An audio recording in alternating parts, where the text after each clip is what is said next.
3. Assalamualaikum warahmatullahi wabarakatuh. Perkenalkan, kami dari kelompok 7 ingin mempresentasikan hasil diskusi final project dari kelompok kami. Plan yang kami gunakan adalah agitated thin film evaporator pada proses produksi jus. Untuk kelompok kami terdiri dari 4 orang.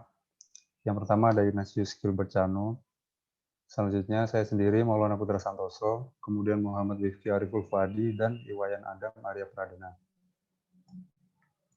Plan yang kami gunakan adalah agitated thin film evaporator pada proses produksi jus di Audubon Sugar Institute 3845. Untuk plan dan PINID yang kami ambil itu referensi dari suatu proyek yang bernama Pilot Plant Evaporators Renovation Project in Louisiana State University Agricultural Center by American Ingenuity. Untuk diagram PNID-nya adalah sebagai berikut. Yang di kotak berwarna hijau adalah plan kami, yaitu agitated thin film evaporator. Bentuknya adalah seperti ini. Kemudian tujuan atau fungsi dari evaporator ini adalah untuk memisahkan air dari dalam larutan dengan cara memanaskannya hingga mencapai pasang gas. Dengan kata lain, menguapkan air dalam larutan tersebut. Sehingga produk yang diperoleh berupa larutan yang memiliki kandungan zat terlarut yang lebih pekat dibandingkan dengan masukannya. Kemudian variabel kendali atau yang dikendalikan dalam plan ini adalah temperatur dari larutan jus yang berkisar antara 100 derajat Celcius sampai 120 derajat Celcius. Kemudian untuk variabel plan ada entalpi dari larutan, steam dan vapor, temperatur steam, tekanan steam dan larutan, flow rate steam dan larutan. Untuk parameter plan terdapat dimensi evaporator, kapasitas kalor evaporator, koefisien perpindahan panas larutan, titik didih larutan air, dan konsentrat jus. Untuk prosesnya adalah sebagai berikut. Larutan jus yang masih mengandung banyak air akan masuk ke dalam evaporator, kemudian akan dipanaskan, yang mana sumber panas untuk memanaskan larutan jus berasal dari uap panas atau steam, yang kemudian akan memanaskan larutan jus yang suhunya adalah 100 sampai 120 derajat Celcius yang berada di atas titik didih air. Sehingga air dalam larutan jus yang masuk tadi akan menguap menjadi vapor dan dibuang keluar evaporator. Kemudian produknya adalah konsentrasi jus yang lebih pekat karena kandungan air yang sudah teruapkan tadi.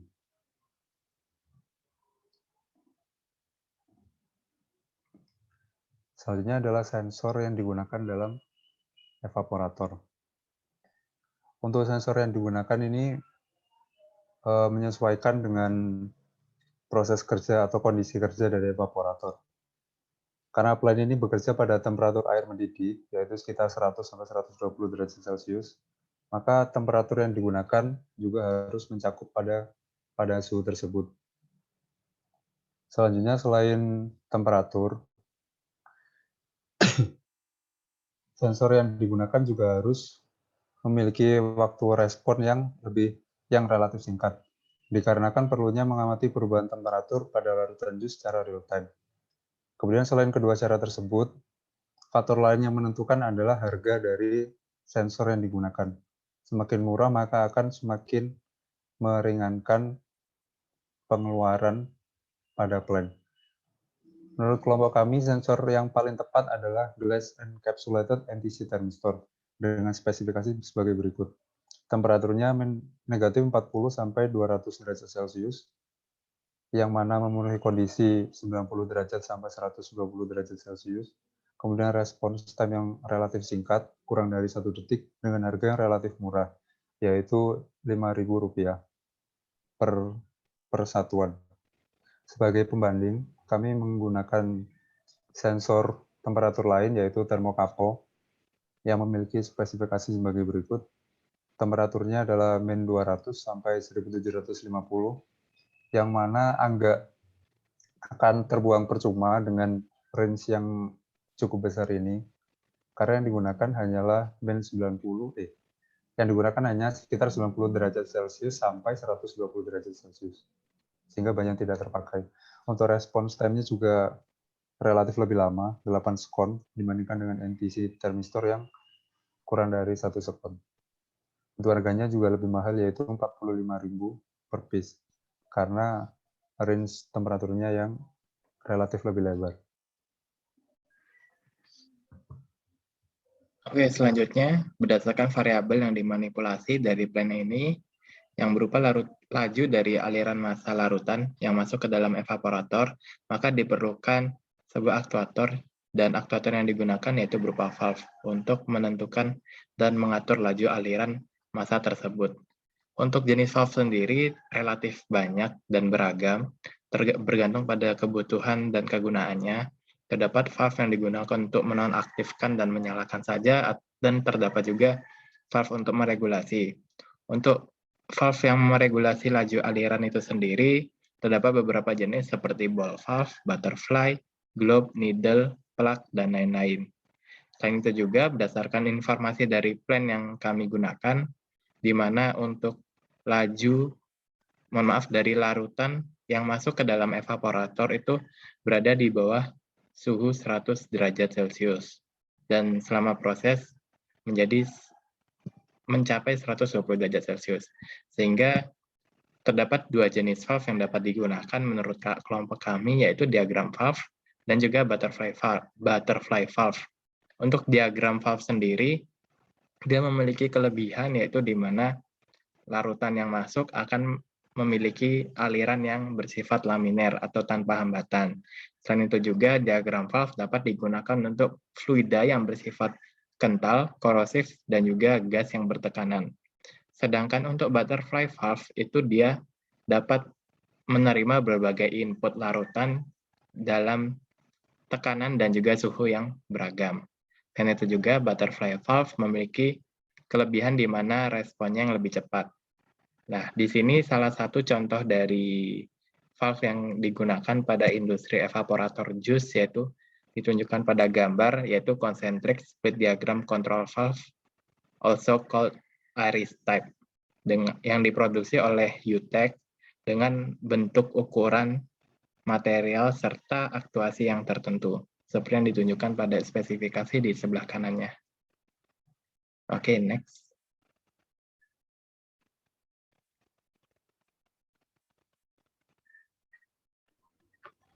Selanjutnya untuk evaporator.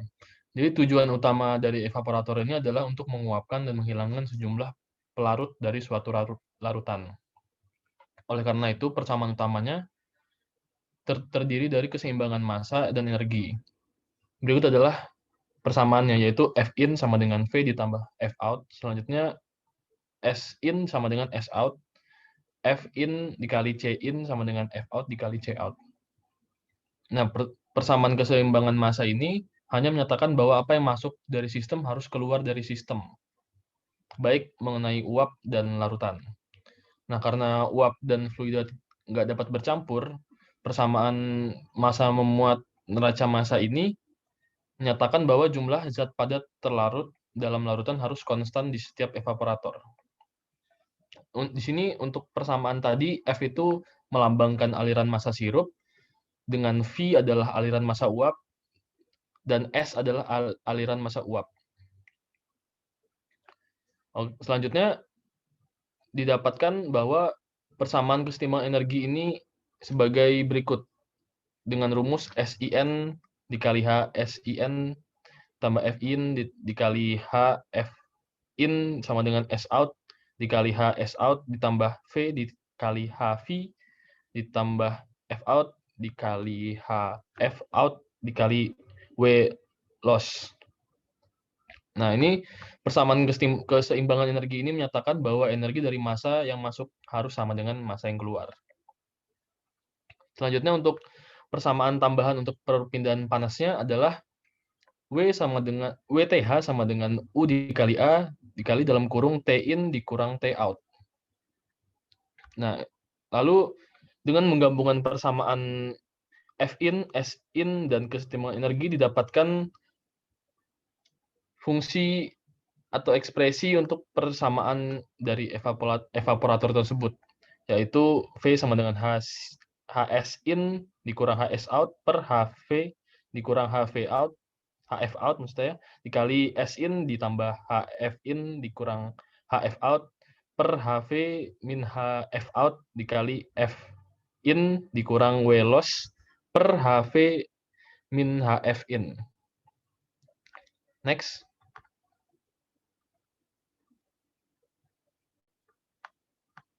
Oke, selanjutnya ini ada fungsi transfer. Berdasarkan mass flow steam yang digunakan pada evaporator, diperoleh energi perpindahan panas. Energi yang digunakan untuk menguapkan dan memanaskan vapor jauh lebih besar dibanding dengan energi untuk memanaskan juice. Sehingga didapat hubungan yang linear antara mass flow steam dan mass flow vapor dengan konstanta K sama dengan 1. Kemudian didapatkan fungsi sebagai berikut. Nah, di sini fungsinya adalah GV sama dengan E pangkat min LS dikali K per ST plus 1. Nah, untuk plan ini, kami mendapatkan fungsi transfernya berdasarkan permodelan first order plus dead time, atau FOP-DT. Nah, di sini didapatkan dari sumber, berdasarkan modeling yang ada, didapatkan G sama dengan E pangkat min 165 dikali 0,165 per 79 S plus 1. Next.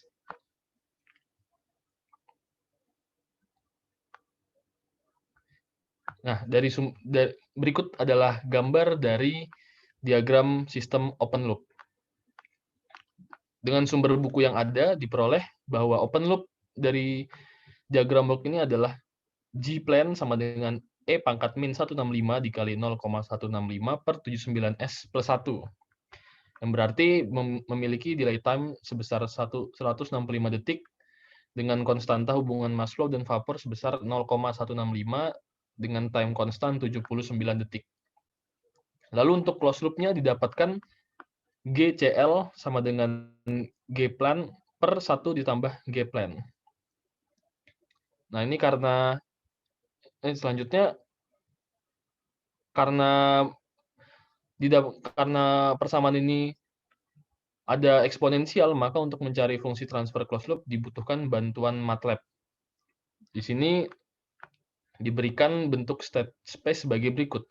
A sama dengan min 0,01475, B-nya sama dengan 0,0625, C-nya 0,03342, dengan D-nya sama dengan 0. Nah, di sini menggunakan sintaks MATLAB sebagai berikut ini. Next. Selanjutnya adalah perhitungan root locus secara manual. Dari fungsi transfer tersebut didapatkan bahwa GS sama dengan min 0,165S ditambah 0,02 per 79 S kuadrat ditambah 1,958 S ditambah 0,01212.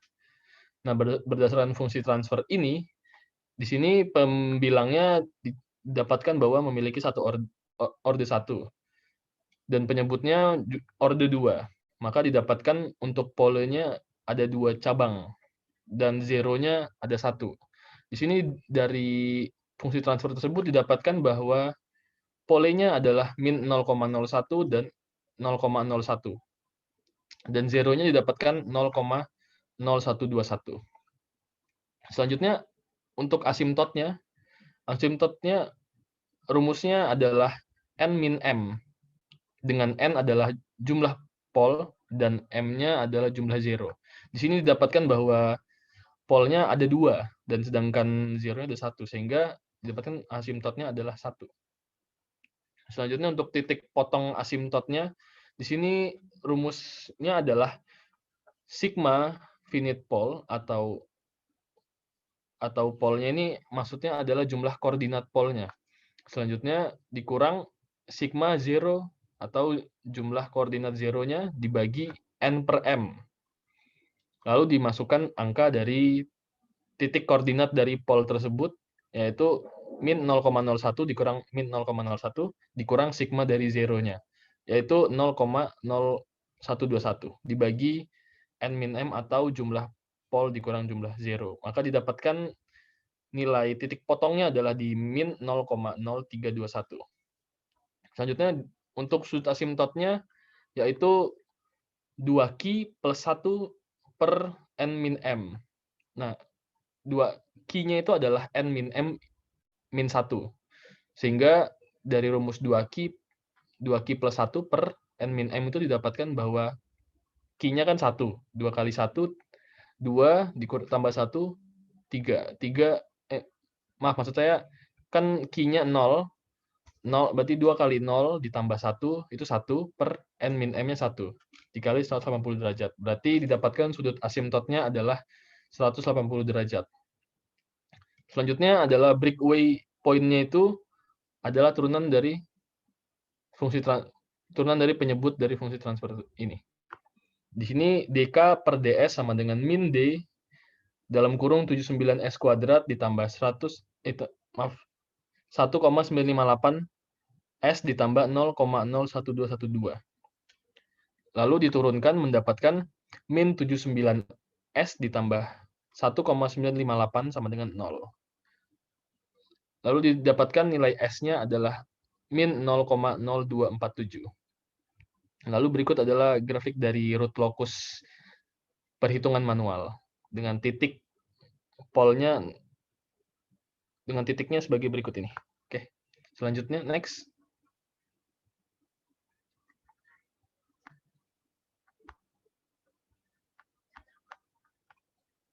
Selanjutnya untuk kembali sebelumnya yang bagian MATLAB. Oke, untuk di sini adalah root locus dengan menggunakan bantuan software MATLAB. Nah, berdasarkan hasil dari plot MATLAB tersebut didapatkan sistem ini memiliki pol sebanyak 2, yaitu yang terletak pada titik minus 0,0113 ditambah 0,00707i. Dan titik pol yang satunya lagi adalah 0,0113 min 0,007071. 7i maksud saya. Lalu didapatkan 0 juga dengan satu buah 0 yang terletak pada sumbu real di titik 0,01121. Nah, adapun root locus ini memiliki titik potong dengan sumbu imajiner di titik 0,0213i dan 0,0213i dengan nilai gain-nya yaitu sebesar 10,9. Lalu berdasarkan plot root locus dapat diketahui bahwa sistem memiliki sifat yang stabil ketika berada di sebelah kiri sumbu imajiner, sehingga dapat diketahui bahwa sistem akan stabil jika nilai gain-nya lebih kecil dari 10,9 dan pada saat 10,9 akan mengalami stabil kritis. Sedangkan untuk di atas 10,9 sistem akan menjadi tidak stabil.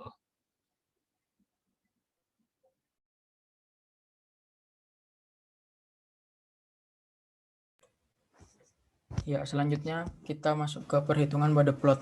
Di sini terdapat perhitungan manual dari Bode plot, di mana dari fungsi transfer tadi kita ubah bentuknya. Jadi dari min 0,165s plus 0,02 per 79s kuadrat plus 1,9558s ditambah 0,01212 diubah menjadi seperti yang ada di sebelah kanannya.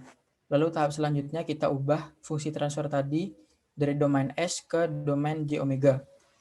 Sehingga didapat min 0,165 J omega plus 0,02 per J omega plus 0,01 kali J omega min 0,01. Nah, di sini dikalikan dengan conjugate penyebutnya, di mana dikalikan J omega min 0,01 dikali J omega min 0,01 per J omega min 0,01 kali J omega min 0,01. Sehingga lalu dilakukan perhitungan sehingga didapat sumbu realnya dan sumbu bagian imajiner. Nah, lalu selanjutnya kita mencari panjang amplitude dari G omega, yaitu ini G omega mutlak sama dengan akar dari sumbu real kuadrat ditambah sumbu imajiner kuadrat. Ya, hasilnya seperti yang dilihat pada gambar ini. Lalu kita cari besar fasanya, di mana tan theta sama dengan besarnya sumbu imajiner dibagi sumbu real. Seperti ini pada perhitungan, lalu kita cari tetanya sama dengan arkes tangen dari besar sumbu imajiner tadi per sumbu real. Nah, lalu selanjutnya kita cari besar magnitudenya, di mana rumusnya sebagai berikut, yaitu magnitude sama dengan 20 log dari besarnya tadi mutlak GJ omega. Next. Nah, lalu selanjutnya kita mencari nilai-nilai pada setiap omega atau kecepatan sudut. Frekuensi sudut. Jadi kita masukkan omega sebesar 0, 1, 10, 100 dan sampai tak hingga, sehingga didapat magnitude dan fase seperti pada tabel yang ada. Nah, selanjutnya dari perhitungan manual ini kita validasi dengan menggunakan MATLAB. Next.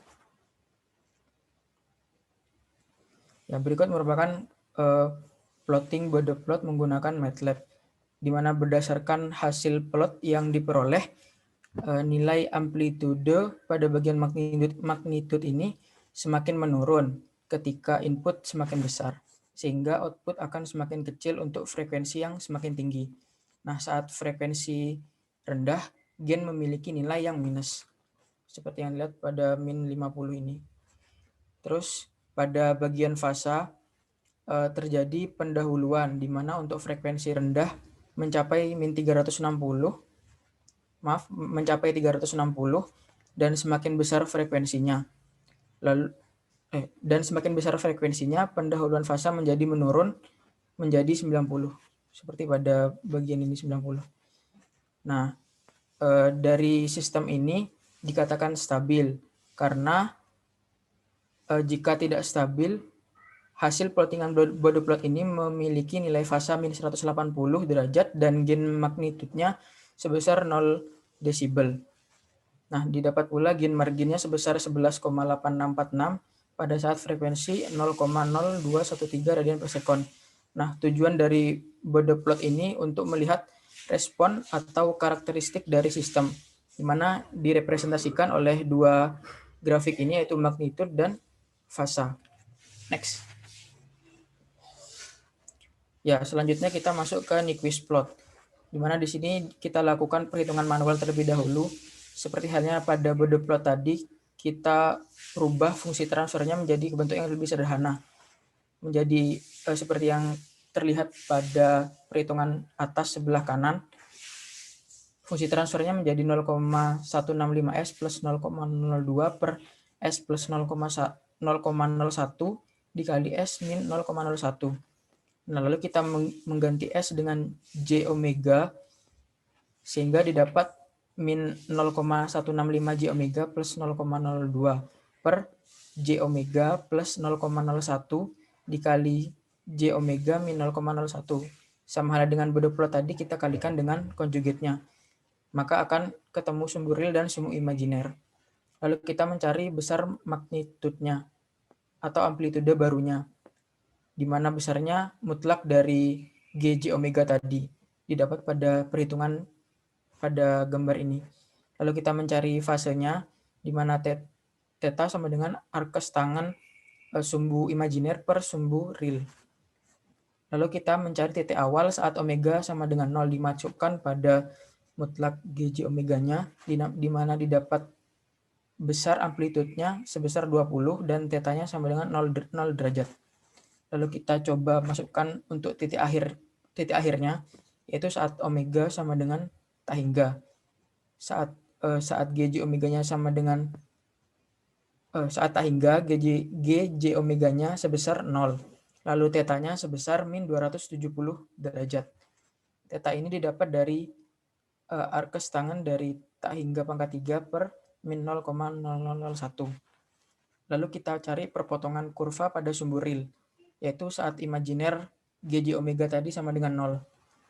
Kita masukkan 0,165 kali 10 pangkat 3 min 5,65 kali 10 pangkat 5 omega sama dengan 0. Lalu kita cari omeganya, didapat 0,2 0,185 radian per second. Next. Lalu kita cari perpotongan kurva pada sumbu imajiner, yaitu saat sumbu real GJ omeganya sebesar 0. Kita masukkan min 0,0053 omega kuadrat ditambah 2 kali 10 pangkat min 7 sama dengan 0. Kita dapatkan omeganya sebesar 0,006143 radian per second. Lalu kita masukkan data yang sudah kita dapat tadi pada tabel. Saat omega 0, GJ omeganya 20, tetanya 0. Saat omega sama dengan tak hingga, GJ omeganya 0, tetanya min 270. Lalu kita masukkan saat tadi memotong sumbu real, omeganya kan sebesar 0,185, lalu didapat besar mutlak GJ omeganya sebesar 8,2517, tetanya min 88.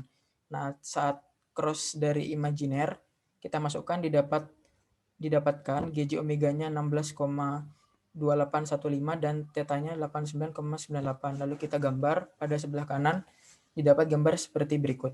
Lalu kita validasi terhadap MATLAB. Next. Nah, ini merupakan hasil plottingan menggunakan MATLAB untuk Nyquist. Ya, didapat sistem dikatakan stabil karena tidak mengitari min 1 plus 1J. Nah, diagram Bode dan Nyquist ini mempresentasikan nilai yang sama. Hanya saja pada Bode plot sebelumnya itu terbagi menjadi dua grafik, yaitu magnitude dan fasa. Nah, untuk setiap frekuensinya. Nah, sedangkan untuk Nyquist ini menjadi satu dalam bentuk bilangan kompleks, namun persebaran frekuensinya yang tidak linear. Next. Oke, selanjutnya dilanjutkan dengan pengendali. Jadi di sini pengendali yang digunakan berupa PID, di mana kelompok kami menggunakan 3 mode percobaan, di mana mode pertama itu pengendali P, mode kedua pengendali PI, dan yang terakhir itu pengendali PID menggunakan metode ZN. Oke, selanjutnya. Yang pertama, mode 1 atau pengendali P. Jadi untuk pengendali P ini di sini menggunakan nilai KP7. Nilai KP7 ini didapatkan berdasarkan hasil dari root locus serta Bode plot, di mana pada root locus terdapat nilai gain kritis yaitu sekitar 10,9, yaitu di mana batasan gain sebelum sistem menjadi tidak stabil. Sedangkan pada Bode plot itu terdapat nilai gain margin yaitu sebesar 11,86 pada frekuensi sekitar 0,021 radian per second. Namun pada Bode plot sendiri tadi masih belum terdapat nilai phase margin, yaitu dikarenakan tidak adanya gain crossover frekuensi, itu ketika gain sama dengan 0 dB. Oleh karena itu, dari hasil Bode plot dapat juga digunakan nilai gain margin sebagai batasan untuk konstanta dari pengendali proporsional. Selain itu juga berdasarkan Bode plot itu dapat diperoleh bahwa sistem akan stabil ketika nilai phase marginnya bernilai positif.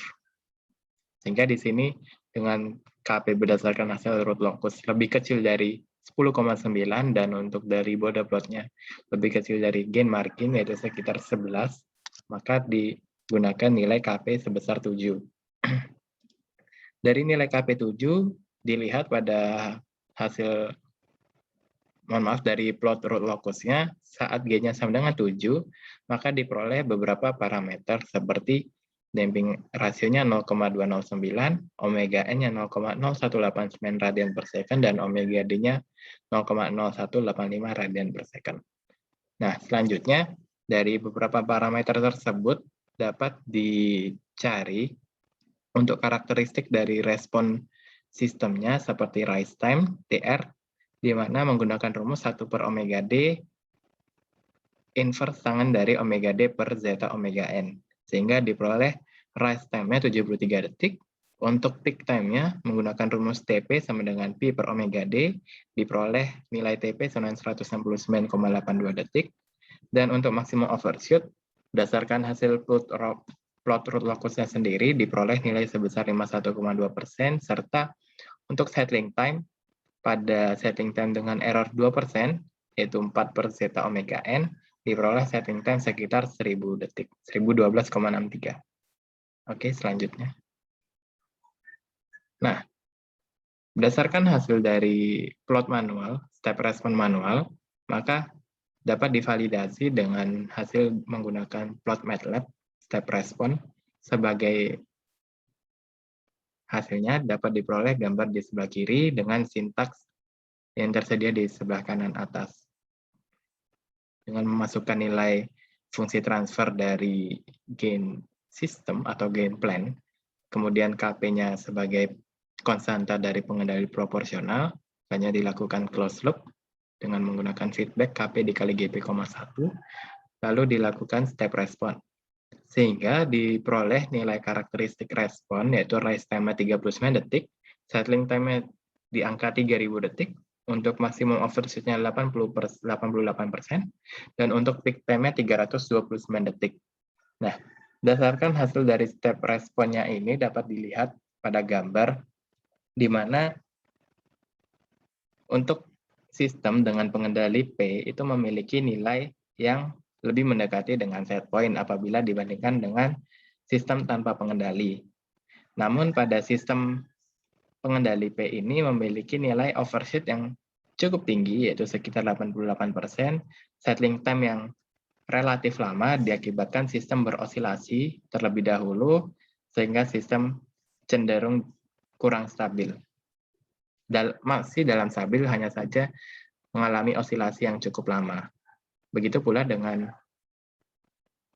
settling time, namun untuk rise time-nya serta peak time-nya tergolong relatif cepat, di mana rise time-nya 39 detik, sehingga respon ini dapat bekerja dengan cepat, hanya saja memiliki beberapa kelemahan di settling time serta overshoot-nya. Oke, selanjutnya. Nah, selanjutnya untuk mode kedua yaitu pengendali PI. Dikarenakan pada pengendali P dirasakan hasil dari step responnya masih kurang baik, maka dilakukan percobaan menggunakan pengendali PI. Untuk pengendali PI sendiri digunakan nilai KP 1,6 dan KI-nya 0,02. Hasil ini didapat berdasarkan trial dan error. Selanjutnya, dikarenakan setelah dimasukkan nilai KP dan KI kepada sistem transfer fungsi plan, maka diperoleh persamaan fungsi transfernya bersifat orde 2, namun pada pembilangnya terdapat S orde 1, sehingga tidak dapat dilakukan perhitungan secara manual, di mana untuk perhitungan manual salah satu bentuk umumnya yaitu pembilangnya berupa K omega N, tidak ada orde 1. Sehingga di sini dapat dilakukan dengan bantuan MATLAB menggunakan sintaks sebagai berikut, dengan memasukkan fungsi transfer dari plan, kemudian fungsi transfer dari dari pengendali PI, kemudian dilakukan closed loop, kemudian diberikan step respon, sehingga diperoleh seperti yang ditunjukkan pada gambar, serta karakteristiknya dengan rise time atau TR 274 detik, untuk settling time sekitar 977 detik, maksimum overshoot 6,9%, dan peak time-nya 700 detik. Apabila dibandingkan dengan pengendali P sebelumnya, nilai rise time yang diperoleh lebih lama dibandingkan pengendali P. Hanya saja untuk settling time serta maksimum overshoot-nya jauh lebih kecil, sehingga sistem dapat mencapai kestabilan lebih cepat. Selain itu juga, hasil yang diperoleh output-nya sudah mendekati set point, yaitu mendekati 1. Sehingga otomatis juga error steady state dari pengendali PI jauh lebih baik dibandingkan pengendali P. Hanya saja dengan kelemahan pada rise time dan peak time yang relatif lama. Oke, selanjutnya. Yang terakhir yaitu pengendali PID menggunakan metode ZN. Nah, dikarenakan grafik dari plan itu sendiri merupakan FOPDT atau first order plus dead time,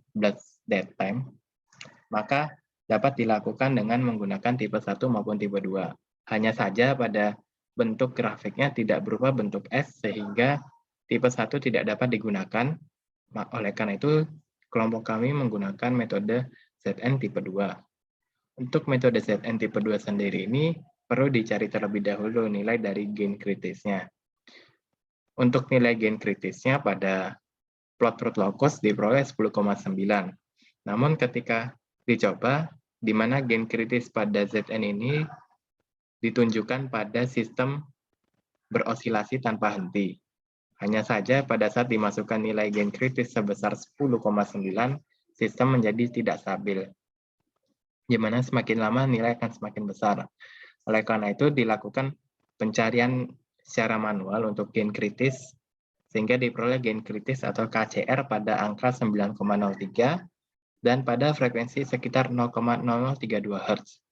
Dari frekuensi tersebut dapat dicari periodenya sebesar 310 detik. Nah, dari periode yang diperoleh, maka serta gain kritis yang diperoleh, maka dapat dicari nilai KP, TI, dan TD seperti yang pada tabel Ziegler-Nichols tipe 2, yaitu di mana KP 0,6 KCR, TI 0,5 PCR, dan TD 0,125 PCR.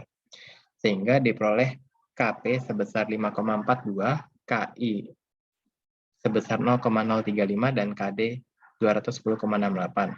Untuk KI sendiri dapat diperoleh dari KP dibagi TI, sedangkan untuk KD dapat diperoleh dari KP dikali TD. Oke, nah, setelah itu dengan bantuan MATLAB, maka diperoleh hasil step response sebagai berikut. Yaitu pada gambar sebelah kiri dapat dilihat bahwa sistem ini memiliki karakteristik rise time sebesar 79 detik, settling time sebesar 879 detik, maksimum overshoot-nya 39%, dan peak time-nya sebesar 329 detik. Oke, selanjutnya. Nah, apabila secara keseluruhan dibandingkan dari ketiga mode yang ada, maka dapat dilihat bahwa mode ZN ini memiliki nilai yang cukup ideal dibandingkan dengan mode-mode lainnya. Nah, hal ini dapat dilihat pada rise time-nya yang cukup cepat, di mana untuk rise time, pengendali PID dan pengendali P cukup cepat. Untuk settling time-nya juga relatif cepat, menyerupai dengan pengendali PI. Dan untuk settling, untuk maksimum overshoot-nya pada pengendali PID masih relatif tinggi, yaitu mencapai 40%. Dan untuk mode PID ini sendiri sebenarnya memiliki nilai KD yang cukup tinggi. Hal ini dapat menyebabkan, seperti yang pada gambar, yaitu di mana terjadi penurunan dan penaikan respon pada sistem yang cukup curam. Hal ini dikarenakan pengendali derivatif itu sendiri memiliki sifat yang sensitif terhadap noise. Oleh karena itu, nilai KD yang semakin besar maka akan menyebabkan noise itu menjadi teramplifikasi, sehingga alangkah baiknya nilai KD memiliki nilai yang lebih kecil. Sedangkan untuk pengendali P atau pengendali proporsional itu bersifat sebanding dengan error set point yang ada, sehingga semakin besar dari nilai KP atau gain proporsional, maka respon sistem akan semakin cepat dan juga nilai amplitude yang terjadi semakin besar.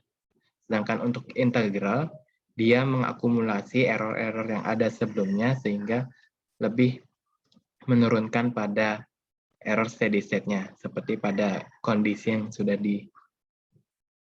dicoba tadi. Oke, next. Nah, berikut untuk perbandingan dari karakteristiknya, di mana error steady state-nya diperoleh pada pengendali PI dan PID cukup baik, yaitu sebesar 0,24 dan 0,29%. Untuk settling time-nya, pengendali PI dan PID juga cukup baik dengan PID lebih mengungguli, dan rise time-nya pada pengendali P dan PID. Untuk peak time-nya terjadi nilai peak time yang lebih cepat atau lebih baik pada pengendali P dan pengendali PID, sedangkan untuk overshoot-nya lebih baik pada pengendali PI. Oleh karena itu, secara keseluruhan pengendali PID lebih kami gunakan untuk plan berikut. Dikarenakan secara keseluruhan dari berbagai aspek nilai dari pengendali PID cukup baik. Berikut juga di tabel di bawah ini yang menjadi pembanding dari tiap parameter pengendali PID, KP, KI, KD, dan hubungannya terhadap rise time, di mana pada rise time terjadi penurunan untuk nilai KP, KI, dan untuk nilai KD cukup kecil, sedangkan overshoot pada nilai KP dan KI mengalami peningkatan, sedangkan pada nilai KD mengalami penurunan sedikit. Untuk settling time-nya, nilai KI sangat berpengaruh, sedangkan KP dan KD kurang berpengaruh. Untuk error steady state-nya, nilai KI yang sangat berpengaruh, sedangkan KP dan KD juga kurang berpengaruh, sedangkan stabilitas nilai KD sangat berpengaruh. Namun pada saat KD kecil, saat KD besar, maka noise teramplifikasi dan stabilitas menjadi kurang baik.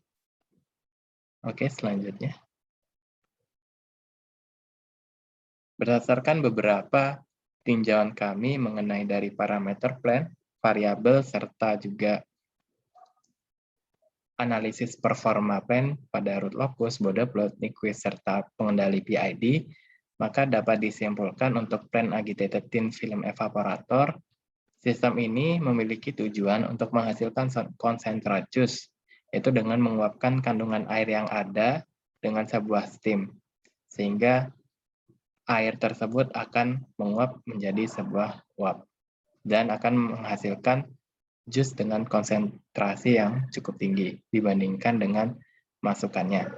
Selanjutnya, sensor yang digunakan pada plan ini berupa NTC thermistor dengan pertimbangan rentang suhunya, respon time-nya, serta harganya, dan juga aktuator yang berupa valve, terutama tipe iris, untuk meregulasi dari laju aliran larutan yang masuk. Selanjutnya, berdasarkan hasil analisa root locus, border plot, serta Nyquist plot, dengan manual dan juga bantuan MATLAB, diperoleh bahwa sistem ini dapat diatur dan juga memiliki sifat yang stabil dengan batas gain tertentu.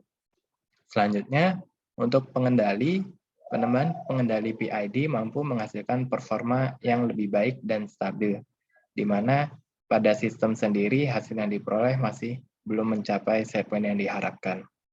Dan dari ketiga jenis atau ketiga mode yang telah dilakukan, yaitu pengendali P, pengendali PI, dan pengendali PID, maka diperoleh bahwa pengendali PID dengan menggunakan metode ZN yang terbaik, dikarenakan beberapa karakteristik yang dihasilkan juga mengungguli dibandingkan pengendali P dan PI. Hanya saja, sebagai catatan tambahan, yaitu metode ZN digunakan hanya sebagai perkiraan awal dari nilai konstanta KP, KE, dan KD. Oleh karena itu, untuk penentuan dari nilai konstanta KP, KI, KD pada pengendali PID dapat dilakukan pencarian lebih lanjut dari hasil metode ZN yang telah diperoleh. Oke, selanjutnya. Berikut merupakan beberapa referensi yang kami gunakan untuk melakukan pencarian variabel dari plan, sistem, kemudian untuk sensor, aktuator, serta beberapa analisis performa dari plan itu sendiri. Oke, selanjutnya. Baik, sekian presentasi kami dari kelompok 7.